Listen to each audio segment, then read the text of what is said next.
Well, I must say I feel very sorry for them. Clearly something went very wrong with their disaster recovery. I don't understand why it didn't kick in for them. What have we learned? Well, I suppose we do things slightly differently in any event, in that we have our data over 4 different data centres around Europe.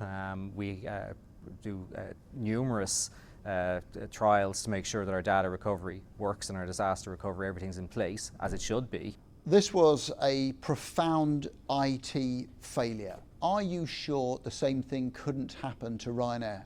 Look, you can never say it wouldn't happen to anybody, but we're very comfortable that the processes and procedures that we have in place mean that if one data centre goes over, we've got 3 other data centres that can pick up the slack in relation to that. It should be a seamless transition.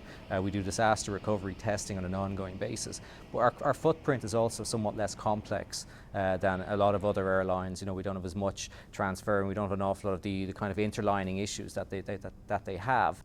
Are you happy with the results that you've posted today? I think it was a solid set of numbers in difficult markets. Brexit wasn't the only cloud on the horizon last year. We had a number of serious terror events which also impacted on pricing. It led to a number of discounts having to be made in the market, and fares reduced as a result of that.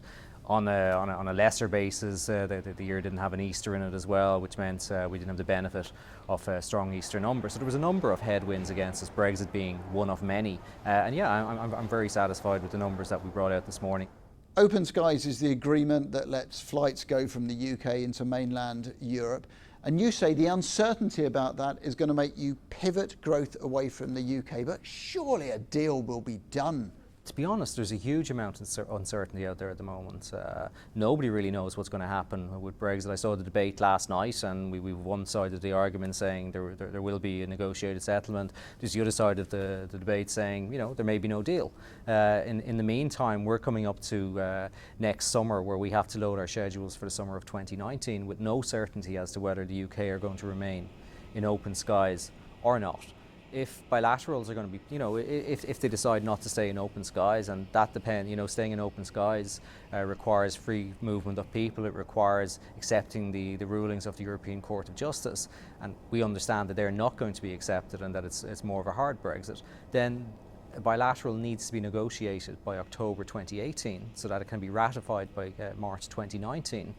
Trying to get so many countries to ratify something so quickly is going to be difficult, and that's why I think there's a very real chance that you could have a scenario whereby there are actually no flights for a short period of time from March 2019, and that's why since the Brexit vote in June of last year we've been pivoting our growth away. What you've given here is a pretty bullish commitment to expansion and to growth. So how big do you think Ryanair can get? Well, we've been very clear that by March 2024 we'll be carrying 200 million customers per annum.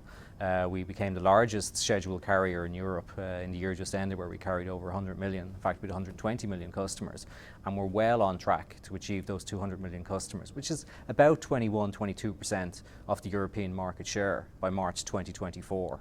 Beyond that, we haven't put our plans in place yet, but you know what they say, first European domination, then we see where we go from there.